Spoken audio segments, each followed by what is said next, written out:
اور پھر یہ عبارت کو پڑھے آپ، حیرت ہوتی ہے دماغ کس قسم کے ہیں. یہ تو تجزیہ ہونا چاہیے باقاعدہ. ہو سکتا ہے کہ اس زمانے کے سائنسدان پھر یہ غور کریں کہ بناوٹیں کیا تھیں دماغوں کی. یہی نہیں، آگے سنیے قصہ تو حد ہی کر دی ہے آگے جا کے. مگر آفرین ہے اے نبی کی پاک دامن بیوی زلیخا. حضرت یوسف سے شادی بھی کرا دی. پھر کہتے ہیں آفرین ہے اے نبی کی پاک دامن بیوی زلیخا تیری اس عظمت و ہمت پر کہ جب حجلہ عروسی میں تقرب یوسفی کا حصول ہوتا ہے تو زیور عصمت کے ساتھ ساتھ سرمایہ ازارت و بکارت سے بھی مزین ہے.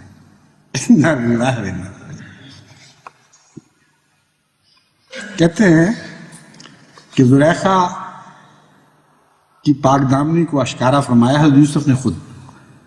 کہتے ہیں گستاخی کی پٹی باندھ کر اگر ان باتوں سے منہ موڑ لیا جائے تو اور بات ہے، ورنہ انصاف کی نگاہ اس سچائی کے انکار کی اجازت نہیں دیتی. کیسے ہم کہیں کہ ہمارا قرآن ہمارے نبی وہی ہیں جو تمہارے ہیں؟ خدا کی قسم نہیں ہے. ہم تو اس قرآن کے قائل ہیں جو محمد مصطفیٰ صلی اللہ علیہ وآلہ وسلم کے قلب صافی میں نازل ہوا تھا. ہم تو ان رسولوں کے قائل اور ان پر ایمان رکھتے ہیں جن کا بڑی محبت کے ساتھ قرآن کریم بار بار ذکر فرماتا ہے اور جن کے پاکیزگی کی گواہیاں دیتا ہے. آسمان کا خدا شہادتیں دیتا ہے. تم کن نبیوں کی طرف ہمیں کھینچ کے لے جا رہے ہیں؟ حضرت سلیمان کوئی نبی ایسا چھوڑا نہیں جس کو، کوئی نبی ایسا رہا نہیں باقی جس کا قرآن میں ذکر ہو، جس پر انہوں نے تانا زنی نہ کی ہو، جس کے اوپر داغ نہ لگائے ہوں. مدارک التنزیل جلد 2 سورہ نمل کی تفسیر میں جو مطبوعہ قاہرہ ہے یہ لکھتے ہیں جن ناپسند کرتے تھے کہ حضرت سلیمان ملکہ سبا سے شادی کر لیں، وہاں بھی شادی کا قصہ ہے سارا، کیونکہ وہ جنیہ تھی. جنوں کو ڈر یہ تھا کہ ان کا بچہ جن و انس کی ذہانت کا مالک ہو جائے گا، لہذا انہوں نے متنفر کرنے کے لیے حضرت سلیمان سے کہا کہ ملکہ سبا کی پنڈلیوں پر بہت بال ہیں اور اس کے پاؤں گدھے کے پاؤں کی طرح کے ہیں. چنانچہ اس وہم کو دور کرنے کے لیے وہ جو محل بنوایا گیا صاف شفاف شیشے کا اس کا فرش تھا، کہتے ہیں یہ تھا حضرت سلیمان نعوذ باللہ واقعتاً شادی کرنے کے لیے گئے تھے. تو وہم کو دور کرنے کے لیے حضرت سلیمان نے عرش بنایا اور پانی کے نظارے سے اس کی پنڈلیاں دیکھ لیں. وہ خوبصورت پنڈلیوں والی تھی. انا للہ و انا الیہ. کہتے ہیں پھر حضرت سلیمان نے اپنی آنکھیں پھیر لی، بس یہ دیکھنا تھا. اس کے بعد کہتے ہیں پھر صرف نظر فرما دیا. حضرت مسیح موعود علیہ السلام اس کا ذکر کرتے ہوئے فرماتے ہیں اس مقام میں قرآن شریف میں یہ آیت ہے قال انہ سرح ممرد من قواریر، یعنی اس نبی نے کہا کہ اے بلقیس تو کیوں دھوکہ کھاتی ہے؟ یہ تو شیش محل کے شیشے ہیں جو اوپر کی سطح پر بطور فرش کے لگائے گئے ہیں، اور پانی جو زور سے بہہ رہا ہے وہ تو ان شیشوں کے نیچے ہے، نہ کہ یہ خود پانی ہے.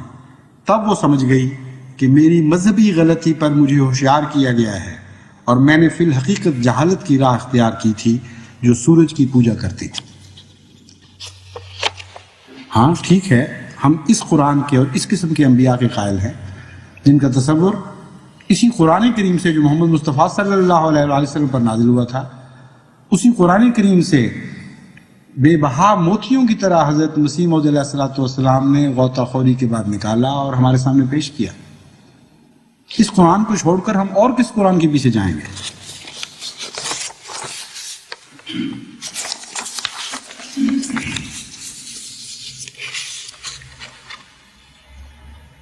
اور حضرت سلیمان کے متعلق ایک یہ بھی قصہ لکھا ہے کہ حضرت سلیمان کی انگوٹھی شیطان نے لے کر پھینک دی، آپ کی بادشاہت جاتی رہی. کوئی ذکر اشارہ بھی قرآن کریم میں نہیں کہ بادشاہت جاتی رہی. یہ ذکر ملتا ہے کہ یہ دعا کی تھی کہ ایسی بادشاہت عطا فرما کہ اس کی کوئی نظیر نہ ہو پھر کبھی. وہ شیطان جس کا نام آصف تھا آپ کے تخت پر بیٹھ گیا، نعوذ باللہ من ذالک۔ یہ حضرت سلیمان کے اگلا قصہ سنیں، یہاں تک تو پھر بھی انسان سوچ برداشت تو پھر بھی نہیں ہوتا، مگر بہرحال جو گند آگے اچھالا گیا ہے اس کے مقابل پر یہ کچھ بھی نہیں۔ وجہ سنیے، یہ حضرت سلیمان کے اس گناہ کی پاداش تھی کہ آپ نے ایک عورت سے حیض کے دوران مباشرت کی تھی۔ یہ ان کی زبانیں ہیں جو میں چھوڑ چکا ہوں، آپ اندازہ کریں وہ کیا کیا باتیں ہوں گی جو چھوڑ کے آیا ہوں۔ تفسیر روح المعانی سورہ صاد زیر آیت ھذا وَلَقَدْ فَتَنَّا سُلَيْمَانَ وَأَلْقَيْنَا عَلَىٰ كُرْسِيِّهِ جَسَدًا۔ یہ تو تھے وہ ظلم جو دیگر انبیاء مقدسہ پر بعض لوگوں نے نادانی سے توڑے، بعض لوگوں نے غیروں کی باتوں میں آ کر، دشمنوں کی باتوں میں آ کر توڑے۔ ہر شخص کے دل کا حال تو خدا بہتر جانتا ہے۔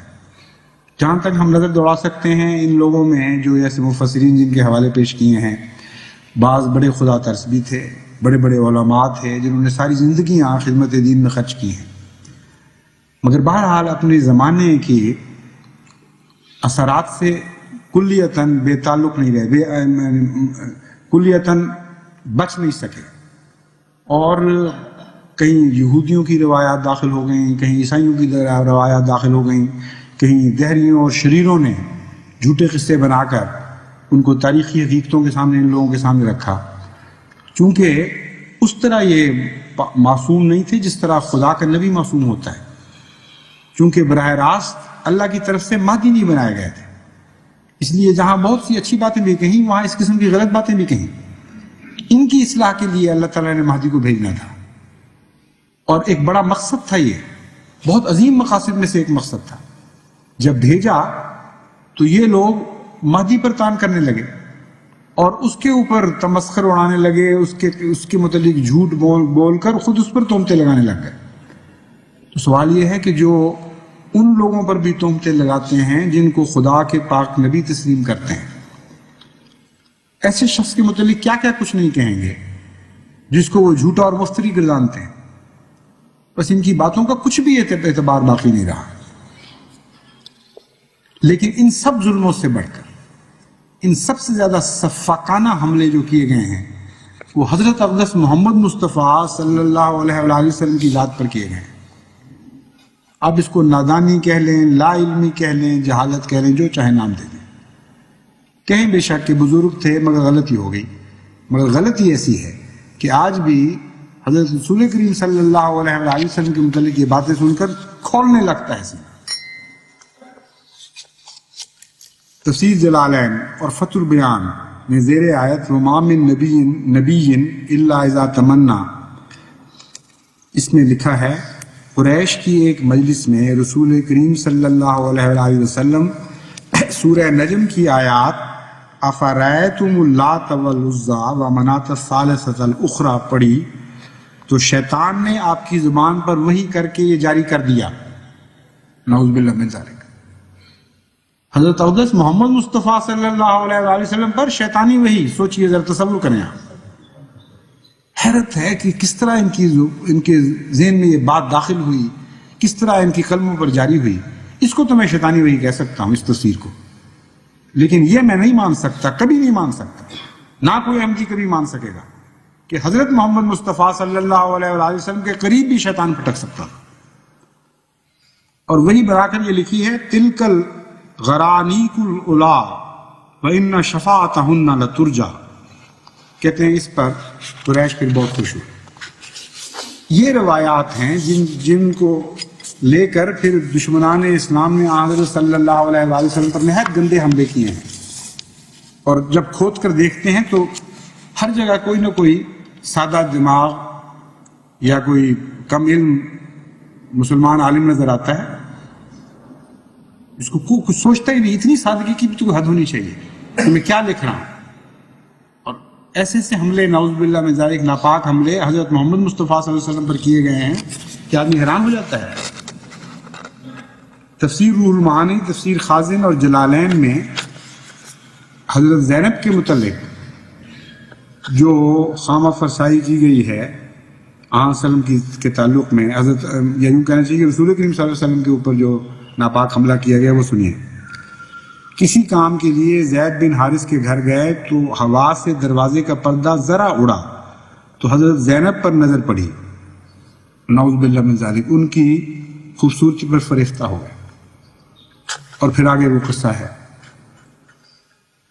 آپ پڑھ سکتے ہیں یہ واقعہ، جان کٹنے لگتی ہے جب انسان یہ لفظ پڑھتا ہے کہ تمام عصمتوں کے شہزادوں سے بڑھ کر وہ عصمت کا شہزادہ جس سے زیادہ پاکیزگی کسی نبی کو نصیب نہیں ہوئی تھی، ایسا مزکی جو نبیوں کو پاک کرنے والا مزکی تھا، اس کے متعلق یہ فرما رہے ہیں، اور دل نہیں ڈولتا ان کا، ان کی جان نہیں گھٹتی یہ لکھتے ہوئے کہ حضرت صلی اللہ علیہ وسلم ذرا سا پردہ ہلا اور ایک خفیف سی نظر پڑی اور نعوذ باللہ من ذالک عاشق ہو گئے۔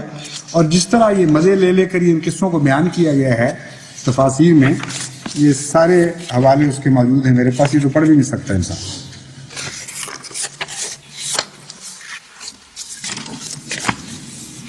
اور حضرت صلی اللہ علیہ وآلہ وسلم جس طرح خدا تعالیٰ کا شریک ٹھہرایا گیا ہے، حضرت صلی اللہ علیہ وآلہ وسلم کا بھی شریک ٹھہرایا گیا ہے، بلکہ آپ سے آگے بڑھا دیا گیا ہے بعض کو۔ حضرت علی کے متعلق یہ لکھا ہے جلاء العیون مجلسی از خلافت شیخین صفحہ 17، اس پر لکھا ہے کہ اگر حضرت علی شب معراج میں نہ ہوتے تو نعوذ باللہ من ذالک اگلا فقرہ سنیے، حضرت محمد رسول اللہ کی ذرا قدر بھی نہ ہوتی۔ یعنی شب معراج میں اصل ملاقات حضرت علی کی تھی، یہ تو ساتھ لگے ہوئے تھے، اگر نعوذ باللہ من ذالک حضرت علی نہ اگر حضرت علی نہ ہوتے تو نعوذ باللہ من ذالک رسول کریم صلی اللہ علیہ وآلہ وسلم کی شب معراج میں ذرا بھی قدر نہ ہوتی۔ اول تو تھے ہی نہیں، یہ بھی قصہ سارا اپنے تصور سے گھڑ لیا، کوئی وجود ہی نہیں تھا حضرت علی کا وہاں، کسی فرشتے کو مجال نہیں تھی۔ حضرت صلی اللہ علیہ وآلہ وسلم کے سوا اس مقام قرب کو تک کبھی پہنچا ہی کوئی نہیں، نہ پہنچ سکتا ہے کبھی، جس مقام قرب کا اظہار واقعہ معراج میں بیان فرمایا گیا ہے۔ لیکن ایک فرضی بات گھڑی اور پھر ایک گستاخانہ جملہ کہا اور ان کا دل نہیں ڈولا۔ اور یہ تو عبارتیں بڑی حیرت انگیز ہیں، یعنی حضرت رسول کریم صلی اللہ علیہ وآلہ وسلم کے متعلق ایسی ایسی عجیب بحثیں اٹھائی گئی ہیں کہ انسان حیران رہ جاتا ہے، اور ایسے ایسے خوفناک لفظ استعمال کیے گئے ہیں آج کل کے علماء کی طرف سے بھی، صرف شیعوں کی طرف سے نہیں، سنی علماء کی طرف سے۔ آپ پڑھیں تو آپ حیران رہ جائیں۔ براہین قاطعہ مصنفہ خلیل احمد صاحب مصدقہ رشید احمد صاحب گنگوہی صفحہ 51 پر، یہ ایک چوٹی کے دیوبندی علماء ہیں جو انتہائی مرتبے تک پہنچے ہوئے ہیں ان کے نزدیک۔ وہ لکھتے ہیں ملک الموت سے افضل ہونے کی وجہ سے ہرگز ثابت نہیں ہوتا کہ علم آپ کا ان امور میں ملک الموت کے برابر بھی ہو، چہ جائے کہ زیادہ۔ بحثیں چلی ہیں ان کے درمیان اور بریلویوں کے درمیان کہ حضرت صلی اللہ علیہ وسلم کا علم کتنا تھا، یعنی جن کو آپ قوڑی کا علم نہیں، وہ یہ فیصلہ کرنے بیٹھے ہیں کہ حضرت محمد مصطفیٰ صلی اللہ علیہ وسلم کا کیا علم تھا۔ اور پھر گستاخیاں ہوئی ہیں دونوں طرف سے، ایسی ایسی خوفناک گستاخیاں، اور پھر یہ بحثیں کہ حاضر ناظر تھے یا نہیں تھے، ہیں کہ نہیں ہیں، کہ آدمی کی عقل دنگ رہ جاتی ہے۔ ایک فریق اٹھتا ہے، کہتا ہے کہ حاضر ناظر ہیں، جو نہیں کہتا اس کا اسلام سے کوئی تعلق ہی نہیں۔ دوسرا فریق جواب دیتا ہے کہ اچھا اگر حاضر ناظر ہیں تو پھر جب آپ اپنی بیویوں سے خلا کرتے ہیں، اختلاط کرتے ہیں، تو کیا رسول کریم صلی اللہ علیہ وسلم موجود ہوتے ہیں؟ جواباً دوسرا فریق کہتا ہے کہ ہاں موجود ہوتے ہیں، مگر حیا کی وجہ سے آنکھیں نیچی کر لیتے ہیں۔ کیا تصور رکھا ہے انہوں نے رسول اکرم صلی اللہ علیہ وسلم کا باقی، نہ خدا کا تصور باقی رہنے دیا، نہ محمد مصطفیٰ صلی اللہ علیہ وسلم کا تصور باقی رہنے دیا۔ دائیں بھی کاٹ کی ہے ان کی زبانوں نے اور ان کی قلموں نے، بائیں بھی کاٹ کی ہے ان کی زبانوں اور ان کی قلموں نے۔ شرقی نور کا بھی کچھ نہیں چھوڑا اور غربی نور کا بھی کچھ نہیں چھوڑا، ہر طرف سے ناپاک حملے کیے ہیں، اور اسلام کو ایسا مسخ کر کے پیش کیا ہے کہ اگر اس اسلام کو پیش کر کے دنیا کو اسلام کی طرف بلایا جائے تو کوئی معقول، کوئی ذی ہوش انسان منہ بھی نہ کرے اسلام کی طرف. اور وہ جو ان کی اصلاحوں کے لیے آیا، جو حکم بدل کی کرسی پر خدا کی طرف سے بٹھایا گیا، اس پر پھر زبانیں دراز کرنا ہے.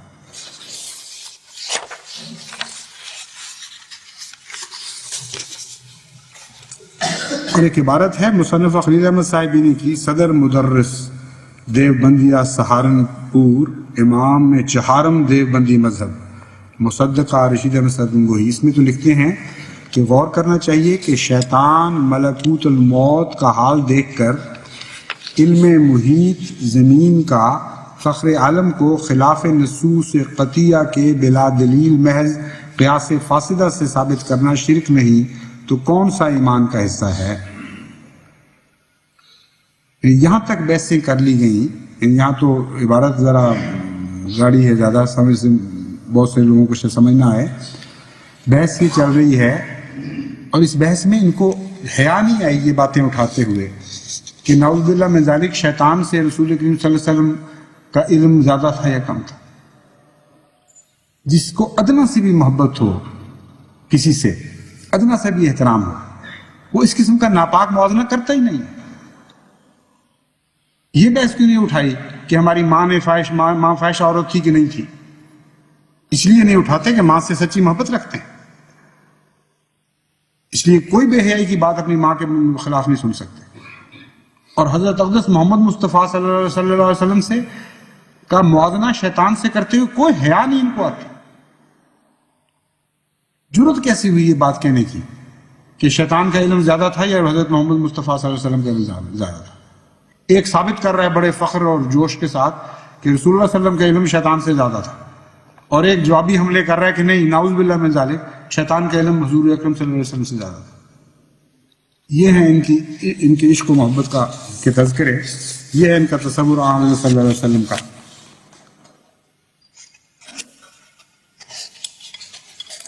اور پھر گستاخی کی زبان رکتی ہی نہیں ہے کہیں جا کے. کہتے ہیں آپ کی ذات مقدسہ پر علم غیب کا حکم کیا جانا اگر بقول زید صحیح ہو تو دریافت طلب امر یہ ہے کہ اس غیب سے مراد بعض غیب ہے یا کل غیب. اگر بعض علوم غیبیہ مراد ہیں تو اس میں حضور کی ہی کیا تخصیص ہے؟ اگر بعض امور غیبیہ مراد ہیں تو اس میں حضور ہی کی کیا تخصیص ہے؟ ایسا علم غیب تو زید امر بلکہ ہر سبی و مجنون بلکہ جمی حیوانات و بہائم کے لیے بھی حاصل ہے. حفظ الایمان، مصنف اشرف علی تھانوی، مطبوعہ دیوبند صفحات. دلیل دو بشک، ایک غلط فاسد عقیدہ ہے، اس کو غلط ثابت کرو، مگر گستاخی تو نہ کرو اس دوران. حضرت صلی اللہ علیہ وآلہ وسلم کا مقابلہ اپنے آپ کو سچا دکھانے کے لیے، اپنے آپ کو دشمن کے اوپر غالب دکھانے کے لیے، حضرت صلی اللہ علیہ وآلہ وسلم کا موازنہ سبھی مجنون جمی حیوانات کرتے ہوئے بھی ان کو لرزہ طاری نہیں ہوتا، حیا نہیں آتی. اور جہاں تک ان لوگوں کا تعلق ہے، انہی لوگوں کا جو بریلویوں پر زبانیں کھولتے ہیں بڑی بڑی کہ وہ مشرک تھے، انہوں نے حضرت صلی اللہ علیہ وسلم کے مقام کو بڑھا دیا اور غیروں کو خدا کے ساتھ شریک کر لیا. دو قسم کے شرکوں کے حملے کرتے ہیں ہم پر، ایک شرک فی النبوہ اور ایک شرک فی الوہیت، کہ وہ الوہیت میں بھی شریک ٹھہرا دیتے ہیں اور حضرت صلی اللہ علیہ وآلہ وسلم کے تقدس میں بھی غیر اولیاء کو شریک ٹھہراتے ہیں. یہ حملے کیے جاتے ہیں. اور خود جو مواحد بنتے ہیں، ایک طرف حضرت صلی اللہ علیہ وآلہ وسلم سے اس قدر گستاخی کا سلوک، اور دوسری طرف اپنے علماء کے متعلق کیا کیا لکھتے ہیں یا کیا تصور رکھتے ہیں وہ سنیے. مولانا رشید احمد صاحب گنگوہی کی وفات پر شیخ الہند مولانا محمود حسن صاحب نے مرثیہ لکھا، اور اس مرثیے میں لکھتے ہیں: زبان پر اہل ہوا کی ہے کیوں اول و حبل شاید، اٹھا عالم سے کوئی بانی اسلام کا ثانی. نعوذ باللہ من ذالک. یعنی رشید احمد صاحب گنگوہی بانی اسلام کے ثانی ہیں، اس لیے مقابلے کے لیے اول و حبل کی آوازیں بلند ہو رہی ہیں. کہتے ہیں خدا ان کا مربی، وہ مربی تھے خلائق کے، میرے مولا میرے ہادی تھے بے شک شیخ ربانی، پھرے تھے کعبہ میں بھی پوچھتے گنگو کا رستہ، جو رکھتے اپنے سینوں میں تھے ذوق و شوق عرفانی. یہ ان کا عرفان ہے. یعنی مولانا رشید گنگوئی صاحب تو حضرت محمد مصطفیٰ صلی اللہ علیہ وسلم کے ثانی ہو گئے، اور گنگو کعبے کا ثانی نہیں بلکہ کعبہ اس کی راہ دکھانے والا بن گیا. کعبہ تو اس کی اردل میں آ جاتا ہے، وہاں پہنچ کر تمنا پوری نہیں ہوئی ان کی. وہ جو حرص تھی ایک مقدس مقام کو دیکھنے کی، کہتے ہیں وہ آرزو نہ پوری ہوئی. اور ہم پوچھتے پھرتے تھے کہ کعبے تو آگے ہیں، گنگو کا رستہ تو دکھاؤ، گنگو کس طرف ہے؟ یعنی اس سے اگلا مقام ہے کعبہ سے بھی گویا تقدس کا. اور پھر یہاں آ کر بھی تسلی نہیں ہوتی تو تربتوں کی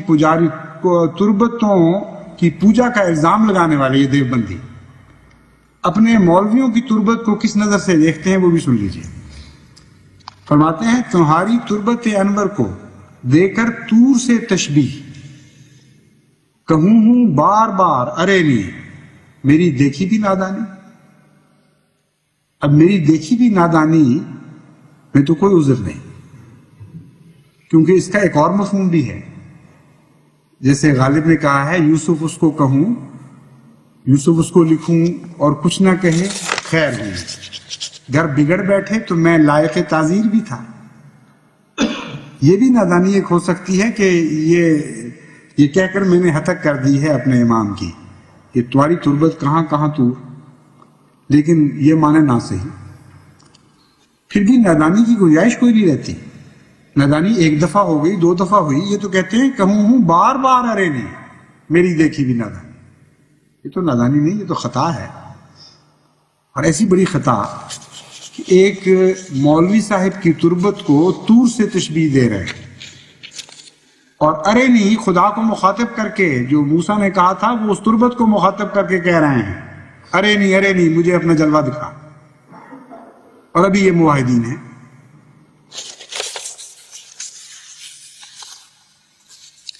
اور صرف یہی نہیں، آگے جا کے ان کا مقام کیا ہے. تذکرہ حسن بحوالہ ماہنامہ تجلی دیوبند و ماہنامہ نوری کرن بریلی فروری 1963 میں لکھا ہے آج نماز جمعہ پر یہ خبر جاں سن کر دل حزین پر بے حد چوٹ لگی کہ رحمت للعالمین دنیا سے سفر آخرت فرما گئے. اب کوئی گنجائش باقی رکھی ہے انہوں نے؟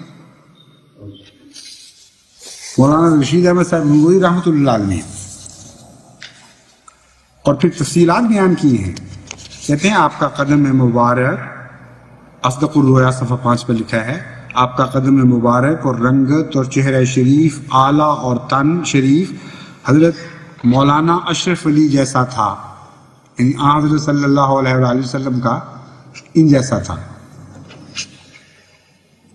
یہ ہے خواب. ہم اس پر حملہ نہیں کرتے خواب پر، کیونکہ خواب پر حملہ کرنے کی تو کوئی اجازت نہیں، مگر اس لیے میں یہ بیان کر رہا ہوں کہ جب کوئی احمدی خواب دیکھتا ہے تو اس پر یہ حملہ کرتے ہیں، کہتے ہیں گستاخی ہو گئی یہاں حضرت صلی اللہ علیہ وسلم کی. تو جن کا یہ عقیدہ ہو کہ خواب میں بھی کسی اور کی مشابہت دینا رسول کریم صلی اللہ علیہ وسلم کو گستاخی ہے، تو لازماً ثابت ہوا کہ یہ گستاخی کی زبان کھول رہے ہیں. ہمارا تو یہ عقیدہ نہیں ہے. خواب کا تو مناظر ہی اور ہوتے ہیں، اس کی تو تعبیریں کی جاتی ہیں، اس لیے کبھی کسی صورت میں انسان دیکھ لے، کبھی کسی صورت میں دیکھ لے. یہ بہرحال ضرور ہے کہ شیطان کو اجازت نہیں کہ حضرت صلی اللہ علیہ وآلہ وسلم کا تمثل اختیار کر سکے. لیکن یہ عقیدہ رکھنے والے جو کہتے ہیں خواب میں بھی اگر کسی اور کی شکل میں دیکھو تو گستاخی ہوگی، وہ یہ بیان کرتے ہیں. اور پھر بار بار ذکر ہے، ایک جگہ نہیں، صفحہ 5 پر بھی ذکر ہے، پھر صفحہ 25 پر حضور یعنی خواب نہیں، خواب کی تعبیر بھی گویا بیان ہو رہی ہے. حضور صلی اللہ علیہ وسلم ہمارے مولانا تھانوی کی شکل میں، پھر کہتے ہیں شکل ایسی ہی ہے جیسے ہمارے مولانا تھانوی کی. رسول اللہ صلی اللہ علیہ وسلم کو تھانوی صاحب سے ملا رہے ہیں، یہ نہیں کہ تھانوی صاحب کو رسول اللہ صلی اللہ علیہ وسلم سے ملا رہے ہیں.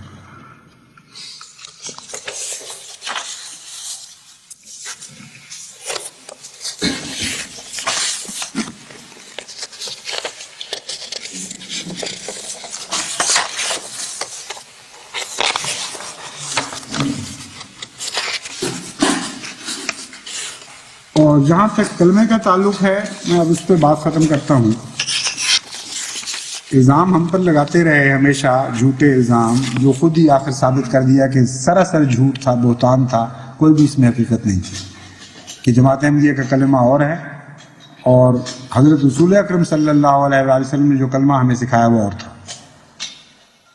اور اپنا یہ حال ہے کہ شیعوں نے بھی کلمہ تبدیل کر رکھا ہے اور سنیوں نے بھی کلمہ تبدیل کر رکھا ہے، اور یہ باتیں مختلف ان کی کتب اور رسائل میں ملتی ہیں، اور جانتے ہیں یہ علماء سب کچھ، اور اس کے باوجود خاموش ہیں، کوئی آواز نہیں اٹھاتے. جہاں نہیں تبدیل وہاں آواز اٹھا رہے ہیں، جہاں تبدیل ہے وہاں کوئی آواز نہیں اٹھاتے، کوئی غیرت کی ان کے اوپر جوں بھی نہیں ملتی. خواجہ معین الدین چشتی قدس سرہ کے متعلق حسنات العارفین صفحہ 34 پر لکھا ہے، ایک شخص نے خواجہ سے کہا، یہ خواب نہیں ہے، واقعہ لکھا ہے، ایک شخص نے خواجہ سے کہا میں چاہتا ہوں کہ مرید ہو جاؤں. کہا لا الہ الا اللہ چشتی رسول اللہ کہو. اس نے ایسا ہی کیا، خواجہ نے اسے مرید کر لیا. اب یہ حضرت خواجہ معین الدین کی بھی بڑی سخت گستاخی اور ہتک ہے، ان کے اوپر بھی بڑا ظالمانہ الزام ہے. یہ ہو ہی نہیں سکتا کہ حضرت خواجہ معین الدین سب چشتی جیسے بزرگ اہل اللہ اور اپنے وقت کے مجدد وہ ایسی بات کہیں. لیکن جو انبیاء کو نہیں چھوڑتے بد زبانیوں سے اور جھوٹے افسانے گھڑ کر تہمتیں گھڑنے سے، انہوں نے اپنے پیروں اور فقیروں کو کیسے چھوڑنا ہے؟ یہ وہ قوم ہے جن سے ہمیں واسطہ پڑا ہوا ہے. عجیب حال ہے ہمارا بھی. اللہ معاف فرمائے ہمارے گناہوں کو. یہ تھوڑی سی ذات کا حق تو نہیں بنتا کہ ان علماء سے واسطہ پڑا ہو کسی قوم کو، اور دن رات ان سے وہ مجاہدے میں مصروف ہوں اور ان کی جہالتوں کے پردوں کو چاک کر کے دنیا کو روشنی کی طرف بلانے کی کوشش کر رہے ہیں. میں تو سمجھتا ہوں، مجھے یعنی میرا ایمان ہے کہ اتنا بڑا مجاہدہ ہے جماعت احمدیہ کا کہ اس مجاہدے کے نتیجے میں سینکڑوں سال کے مجاہدے جو عام انسانوں کے انفرادی ہوتے ہیں ان کا بھی وہ مقام نہیں ہو سکتا. بڑی عظمت کا مقام ہے، اور قرآن کریم اسی لیے اس کو واضح فرماتا ہے کہ تمہارا غیروں سے کیسے مقابلہ میں کروں گا. تم تو وہ لوگ ہو جب قدم اٹھاتے ہو تو ان لوگوں کی غیظ کی نظریں تم پر پڑتی ہیں. یہ ضرورتوں کی طرف لے جانے والے لوگ ہیں، تم نور کی طرف بلانے والے لوگ، تم سے کیسا مقابلہ؟ بس دکھ تو بہت ہیں، مگر خدا کا شکر بھی بہت کرنے کا مقام ہے. کیسا عظیم الشان مہدی تھا وہ، جس نے ان سارے ظلمتوں کے پردے چاک کر کے ہمیں نور کی طرف بلایا، اور اس نور کو دوبارہ روشن کر کے سورج اور چاند سے بڑھ کر روشن کر کے دکھا دیا، جو حضرت اقدس محمد مصطفیٰ صلی اللہ علیہ وآلہ وسلم اور کلام الہی کا نور تھا. اللہم صلی علی محمد وعلی آل محمد وعلی عبدک المسیح الموعود انک حمید مجید. گزرے ہوئے 100 سال کی تاریخ گواہ ہے، سائے کی طرح سایہ فگن ہم پہ خدا ہے. گزرے ہوئے 100 سال کی تاریخ گواہ ہے، سائے کی طرح سایہ فگن ہم پہ خدا ہے.